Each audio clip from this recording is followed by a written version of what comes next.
Hey YouTube, Kira Twig here, bringing you all my Malefic Yugioh deck profile for October 2021. I've actually been gathering the Malefic support for quite a while now. Other decks from Yu-Gi-Oh movies I've done multiple deck profiles on, including the Cubics, but I actually can't recall if I've ever made a Malefic deck profile or not. This was used by Paradox in the Yu-Gi-Oh! Bonds Beyond Time movie, and we've actually gotten more support from past sets that just added on to the power of the Malefic deck, but the main focus is using all the original forms of the many different monsters that Paradox took from our protagonists and other characters in the series to make the Malefic variants. A very, very scary deck, just how easy it is to summon out these monsters with the use of having a field spell on the field. So I'm very happy with the results of the deck altogether. So let's go ahead and get started with the deck profile.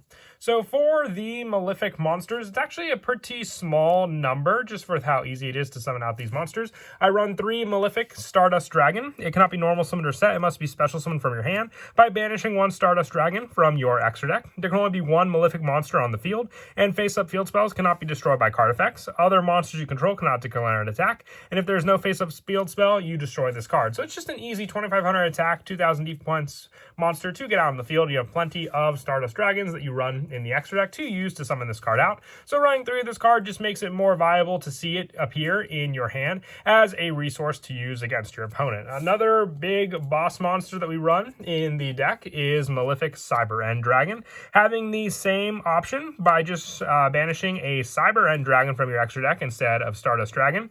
And there can only be 1 face-up Malefic once again, and no other monster you control can declare an attack except for the Malefic monster, and if there's no field spell, destroy this card. It's got 4,000 attack. If you wanted to run 3 copies of this card instead of Malefic Stardust Dragon, you can drop the number of Stardust to 2 and then put in a 3rd copy of this card. Malefic Stardust Dragon is just more readily available than Cyber End Dragon I've seen with people who have this card, so that's why I'm running 3 of it compared to the 2 Malefic Cyber End Dragon, but it's player preference at that point when you have this card. One of your other boss monsters that I run in the deck is one of the newer Malefic cards, and that is Malefic Perigeum Dragon. With this card, it cannot be normal summoned or set. It must be special summoned from your hand by banishing 1 Malefic monster from your extra deck, while Malefic Perigeum Dragon is not on the field. If Malefic World is not on the field, destroy this card, and once per turn, you can send 1 Malefic card from your deck to the graveyard to return one of your banished level 8 synchro monsters to the extra deck, and you can special summon this card from your extra deck. Also, you cannot activate Malefic monster effects for the rest of this turn. So with that, you get the special summon of that monster, and also a resource using this card being another 4,000 attack point monster on the field to make use of as a Malefic monster. Being able to just banish a Malefic monster from the extra deck with your target being your Malefic Paradox Dragon, and then just giving you more and more resources to summon back other cards you may have banished using your other Malefic monsters in the deck, including cards like your Malefic Stardust Dragon. For more of the synchro plays, I also run 3 Malefic Parallel Gear. This card, when you use it as synchro material, the other synchro material must be 1 Malefic monster from your hand. So your main go-to card will be Malefic Stardust Dragon, being a level 8 monster, because then you can go into your level 10 synchro monster, which is Malefic Paradox Dragon, another one of your boss monsters to get out into the deck. It's a pretty generic tuner, but we're running 3 just so we can see easier numbers of this card in the deck as a whole. Not saying we don't have a means to get it out that much more quickly, and that is in the form of Malefic Paradox Gear. A level 1 monster, if a face-up field spell is on the field, you contribute this card to special summon 1 Malefic Parallel Gear from your deck, then add 1 Malefic monster from your deck to your hand, except for Malefic Paradox Gear. And if a Malefic monster would be banished, a monster to special summon itself by its own way, you can banish this card you control or in your graveyard instead. You can use each effect of Malefic Paradox Gear once per turn. So if by some means your opponent does take out cards from your extra deck, limiting your resources for you to then summon out your Malefic monsters, you can rely on Paradox Gear to fill the role of that spot, but it's mostly here just to give you a parallel gear on the field, and then also add the card to your hand to use to then go for the synchro summon with those 2 cards into your Malefic Paradox Dragon. This is definitely probably one of the best cards in the main deck, just for the overall setup play of what your Malefic deck is meant to do. And that is it for the monsters. Like I said, we do run a pretty small monster count. If you wanted to attempt to add in any of the other Malefic monsters, including Malefic Red Eyes, Rainbow Dragon, Blue Eyes, you name it, I'll show you what cards you can take out for additional monster spots. Just bear in mind with those monsters having their counterparts in the main deck, you have to run them in the main deck, which can be a dead draw a good amount of times if you open up those cards in your hand. Unlike Malefic Cyber End and Stardust, which all their copies are run in the extra deck. Moving on now to the spells, the main go-to field spell is Malefic World. While this card is face up on the field, you can activate this effect instead of conducting your normal draw. During your draw phase, choose 3 Malefic cards from your deck, have your opponent pick one of them at random, and add to your hand. So it's just more of a guarantee if you need to add a card from your deck to your hand, more specifically a Malefic card for you to make use of during your turn. Very, very useful, and also just needed to have any of your different Malefic monsters on the field and in use. I also run 3 of the continuous spell, which is Malefic Territory. While this card is activated, you can activate 1 Malefic World from your deck. And while this card is on the field zone, neither player can target a card on the field zone with card effects. And the Malefic monster effects, there can only be 1 face-up Malefic monster on the field, becomes there can only be 1 face-up Malefic monster on the field with the same name. And during the battle phase, negate the effects of face-up Malefic monsters on the field. So this basically takes away the playstyle of what Malefics were known for. You can have multiple ones on the field. They can all attack. You name it. This is an awesome card to run the deck. It gives you your field spell setup, making it ready to then summon out all the different boss monsters you run, whether it be Perigeum Dragon or Cyber End Dragon, Stardust Dragon. You can get all of them out into the field and then just swing into your opponent with game for just this one card, restricting all of your restrictions for your Malefic monsters.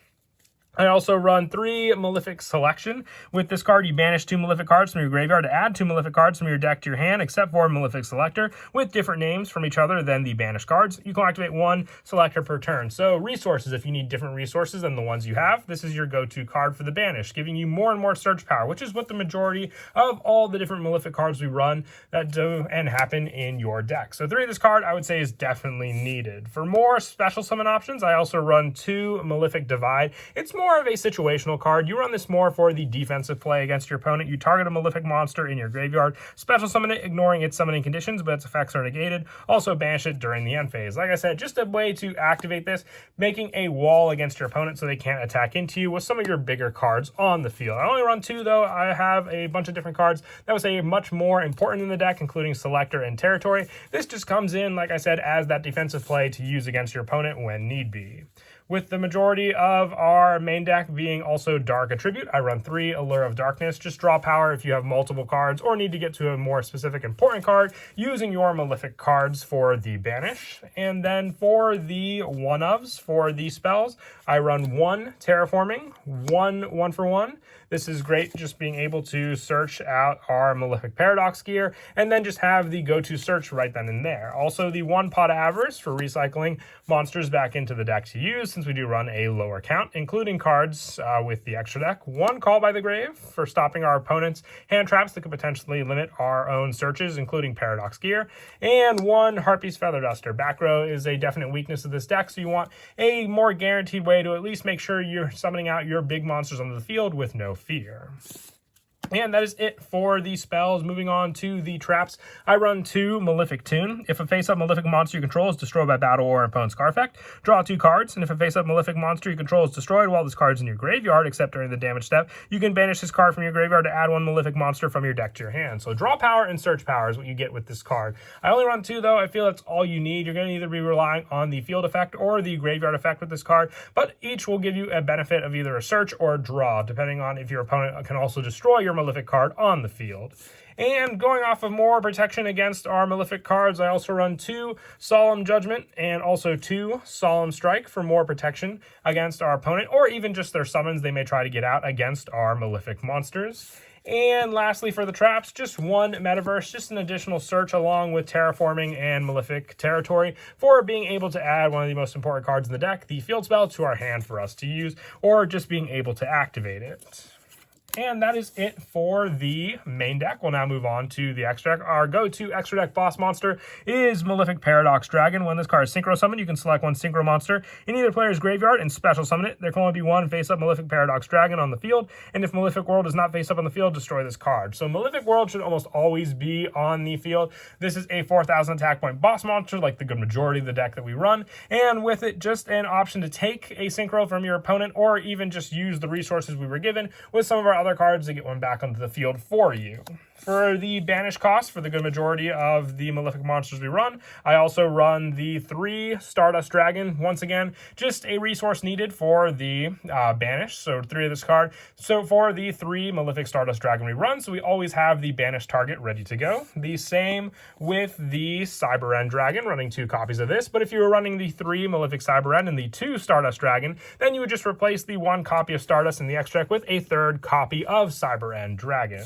For the fact that we're also running a good number of level 8 monsters with Malefic Stardust Dragon, run the generic rank 8 monsters, so 1 Dingirsu, 1 number 38, 1 Heliopolis, and 1 number 68. For when we can go into these cards, it helps at a specific number of times, or even if you were to run the Blue Eyes and Red Eyes Malefic monsters, you can substitute the cards in as easy rank 8s to go into with these cards. And then for the Link monsters, just the 1 Nightmare Phoenix, 1 Nightmare Cerberus, 1 Nightmare Unicorn, and the 1 Borreload Dragon to finish off the extra deck.